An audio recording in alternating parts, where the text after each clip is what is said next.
Instagram ఓ missing కేసులో కీలకంగా మారింది.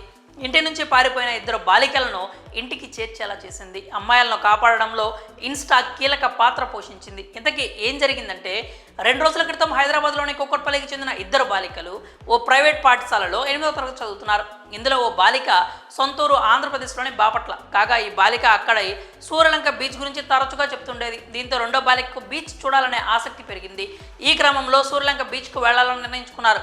రోజు మాదిరిగానే స్కూల్కు వెళ్ళిన ఇద్దరు తిరిగి ఇంటికి రాలేదు. దీంతో వారు పోలీసులను ఆశ్రయించారు. ఘటనపై కేసు నమోదు చేసుకున్న పోలీసులు సీసీ కెమెరాలను పరిశీలించారు. ఈ క్రమంలో స్కూల్ దుస్తుల్లో ఓ భవనంలోకి వెళ్లిన ఇద్దరు బాలికలు సాధారణ డ్రెస్సుల్లో బయటికి రావడం గుర్తించారు. పోలీసులు చాకచక్యంగా వ్యవహరించారు. బాలికల ఇన్స్టా అకౌంట్లపై ఆరా తీశారు. ఇన్స్టా లొకేషన్ ఆధారంగా బాలికలు బాపట్ల వైపు వెళ్తున్నట్లుగా గుర్తించారు. వెంటనే అప్రమత్తమైన పోలీసులు బస్సులో ప్రయాణిస్తున్న ఇద్దరు బాలికలను సూర్యలంక బీచ్ మార్గం మధ్యంలో అడ్డగించి అదుపులోకి తీసుకున్నారు. బాలికలు సేఫ్గా తిరిగి రావడంతో కుటుంబ సభ్యులు ఊపిరి పీల్చుకున్నారు.